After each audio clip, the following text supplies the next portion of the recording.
we have decided to look for a while into the book of Jeremiah. Jeremiah. It's a fairly long book. It is a book that occupies a great many pages of the Old Testament. There actually are three prophets that God particularly featured in the Old Testament, although there are many prophets, but there are three prophets, are Isaiah, Jeremiah, and Ezekiel. All three of these books are quite lengthy, and in addition, we call them minor prophets, which are minor only in that the prophecies they declared are relatively short, like Joel and Amos and Habakkuk and Zephaniah and so on. But the length of the number of pages that their prophecies have been recorded are not telling us the importance of who they were. It is simply the way God is giving us truth. But at any rate, we're going to look at Jeremiah. And in order to look at the book of Jeremiah, we have to turn to that in the Old Testament. Jeremiah. And we're going to learn not only about Jeremiah, but a whole lot about the times that he was living in. And in the process, we're also going to learn a lot about today. Because in many ways, we're going to find the book of Jeremiah is the newspaper for today. We're actually living in virtually the same situation, only about 2,500 years later, that Jeremiah was living in. The book of Jeremiah opens up with the first verse of chapter 1, the words of Jeremiah, the son of Hilkiah, of the priests that were in Anathoth in the land of Benjamin, to whom the word of the Lord came in the days of Josiah, the son of Ammon, king of Judah, in the 13th year of his reign. It came also in the days of Jehoiakim, the son of Josiah, king of Judah, unto the end of the 11th year of Zedekiah, the son of Josiah, king of Judah, unto the carrying away of Jerusalem captive in the 5th month. Okay, well, that tells us a whole lot about the timing when Jeremiah is writing. He began to write in the 13th year of Josiah and continued all the way until Babylon conquered Jerusalem in the year 587. And actually the 13th year of Josiah, we will find, is the year 627 BC, and he prophesied till 587, and a little bit beyond that, because after that he also prophesied after some of the remnant that had been left in Jerusalem had gone into Egypt. But essentially his prophecy had to do with the 40-year period from the 13th year of King Josiah until the time when Jerusalem was completely destroyed by the Babylonians in 587 BC. By God's mercy, He's given us a calendar, a very accurate calendar of these events in the Bible, and we are able to tie these into our modern calendar of today so that these dates we can be quite certain of. Now, in order to get a picture of the situation, we have to go back to 2 Chronicles and learn a little bit about what is happening in the days of Josiah. Notice he was called to prophesy in the 13th year of Josiah. And when we go back to 2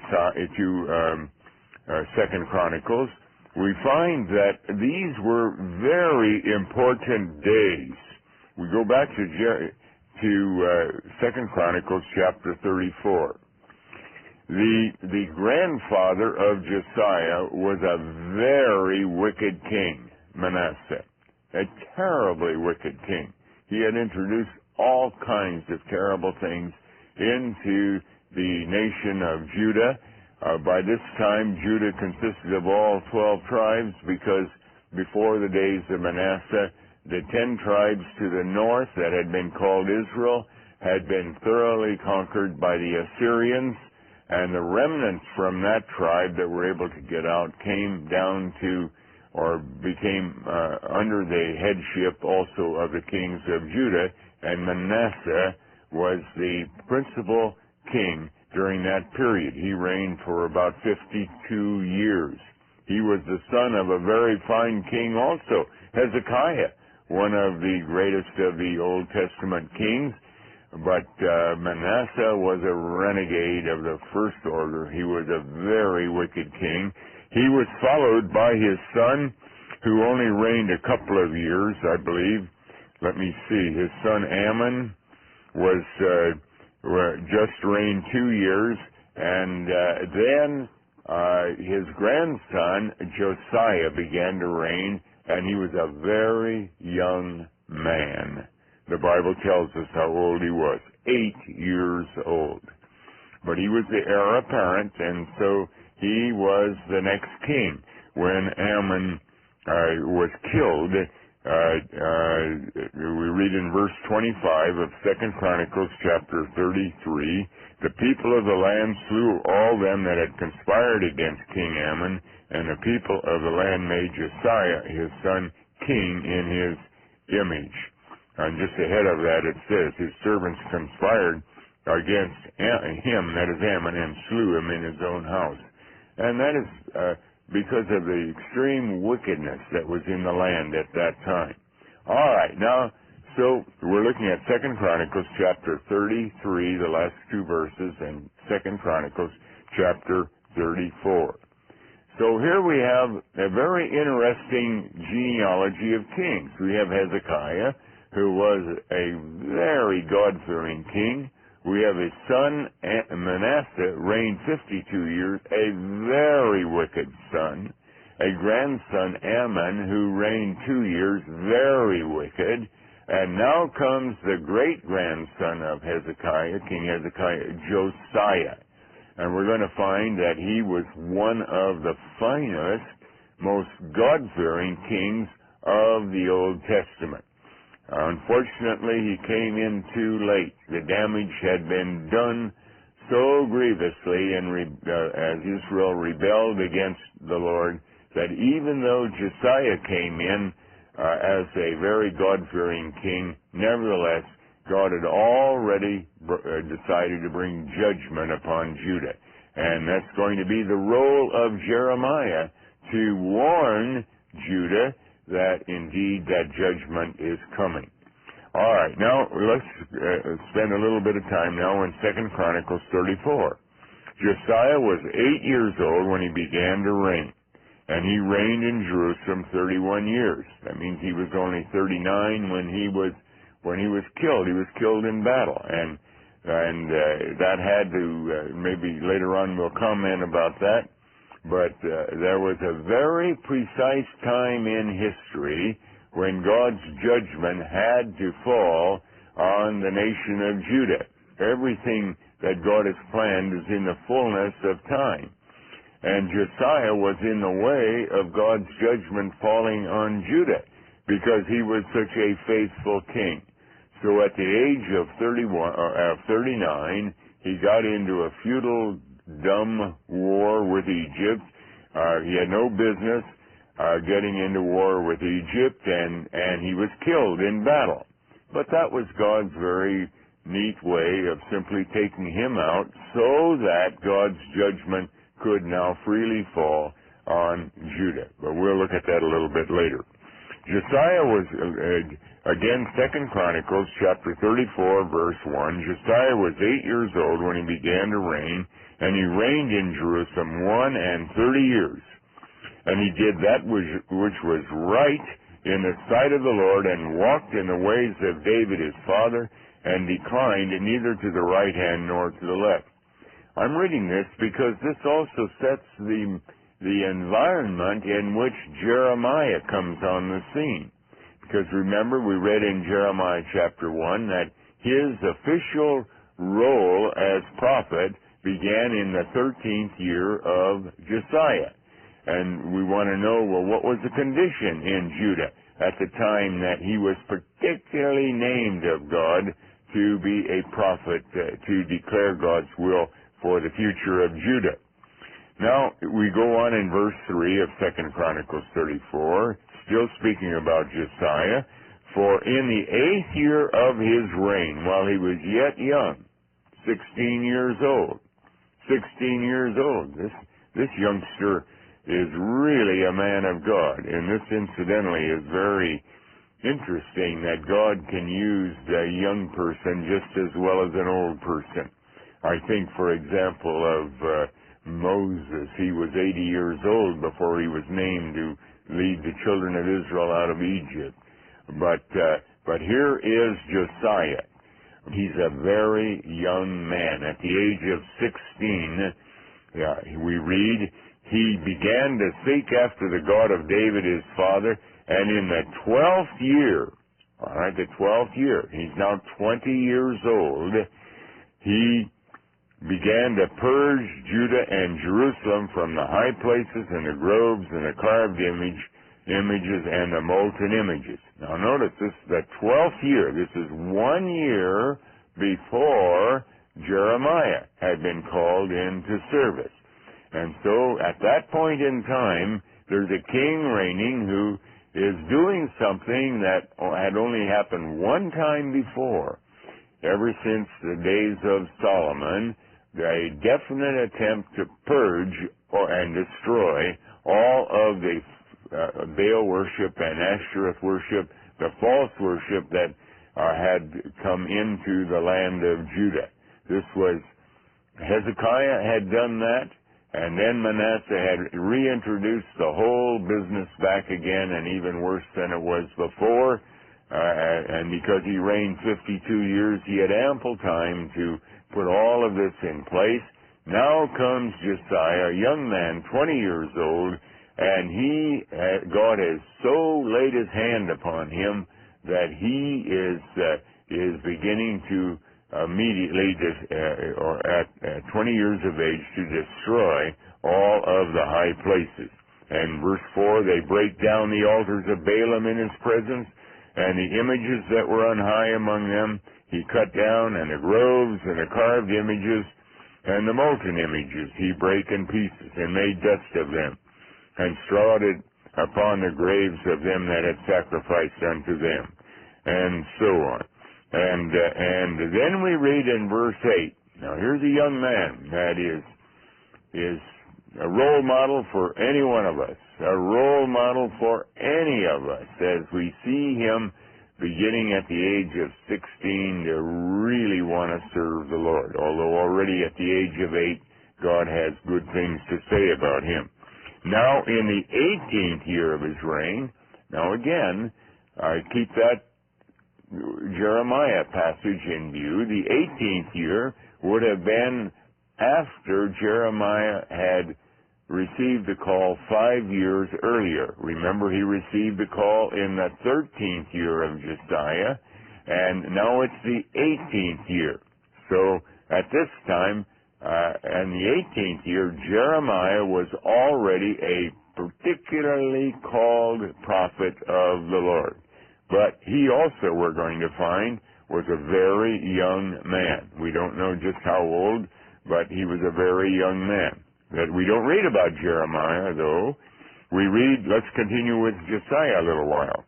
Now in the 18th year of his reign, when he had purged the land and the house, he sent Shaphan, the son of Azaliah, and Maaseiah, the governor of the city, and Jehu, the son of Jehoahaz, the recorder, to repair the house of the Lord his God.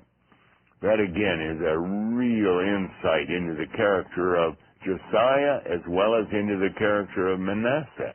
Manasseh had allowed the temple to be desecrated and to be broken down, and there were no repairs made.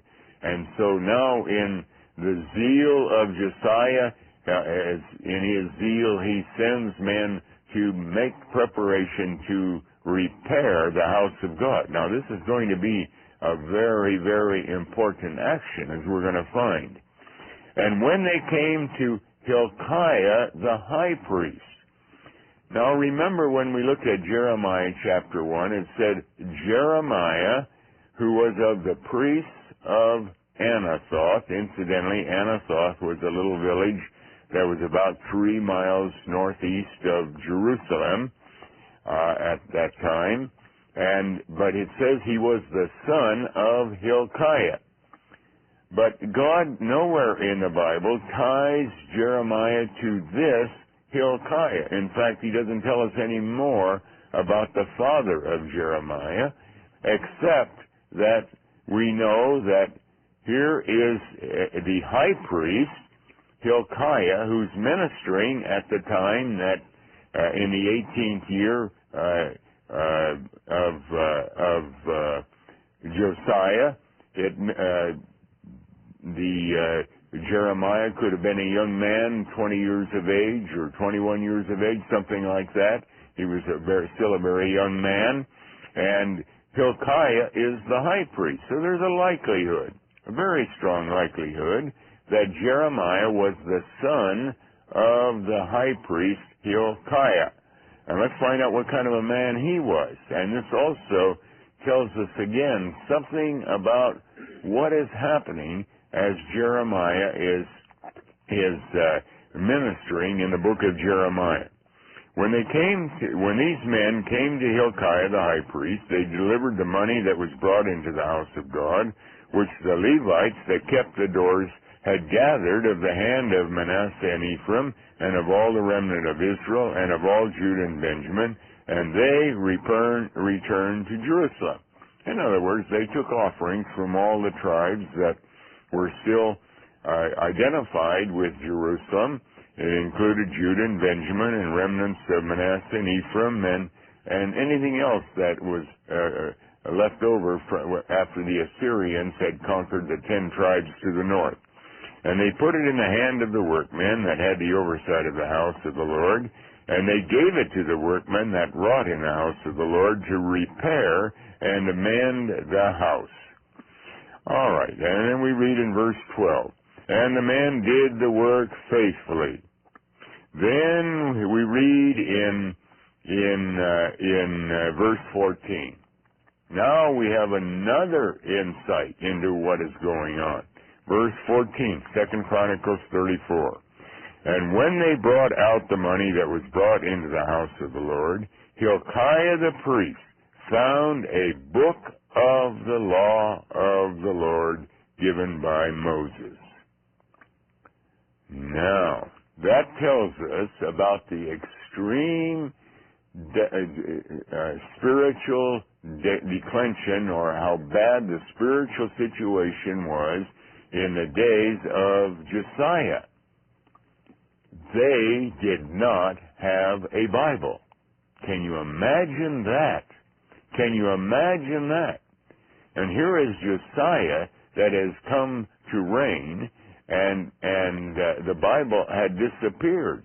It had disappeared. It was in the temple. Remember, everybody wasn't literate in that day as we are today. The priests were literate, and they would read what was in the scribes would read what was in the copies that they had, and there were only a few copies, to the people of Israel. But apparently in the days of Manasseh was so wicked, as the temple was desecrated, the Bible was lost. Now, this tells us something about the mercy of God. Here is Josiah. Remember, this is the 18th year of his reign. He is now 26 years of age. 26 years of age. For the last 10 years, he has given evidence of really being a child of God. It wasn't because every morning he read a portion from the Bible. It wasn't because he was studiously reading the Bible. It was God's mercy. God's mercy. And remember, his father was a wicked man. His grandfather was the very essence of wickedness. Manasseh was his grandfather. He reigned for 52 years, and he certainly didn't learn anything from Manasseh. So how did he learn? We don't know. The Bible, it doesn't tell us. Surely there were a few faithful scribes, a few faithful priests. Certainly Hilkiah, the high priest, from what we read about him, appears to be a man of God, and perhaps his father was Hilkiah and taught him just in a verbal way, not with a written word. At any rate, here they found a copy of the Bible. Now, their Bible, of course, wasn't like our Bible. It was the law of Moses. Probably what they found was the first 5 books of the Bible. That's what Moses had written. There may have been more to it, but at least they found the first 5 books of the Bible. Then Hilkiah, who obviously must have been a God-fearing high priest, answered, and although again, you wonder, and we can't reconstruct history, but you wonder how a high priest can function without the written word. Now, certainly the customs of offerings and so on had been handed down and had been memorized, and that ritual had probably been ingrained into them, and maybe they had commentaries on the Bible that they had access to. All of that was possible. But Hilkiah also has been operating for years without the written word of God. But he really recognizes the supreme importance of the word of God. Hilkiah answered and said to Shaphan the scribe, I have found the book of the law in the house of the Lord. And Hilkiah delivered the book to Shaphan, and Shaphan carried the book to the king, and brought the king word again, saying, all that was committed to thy servants, they do it.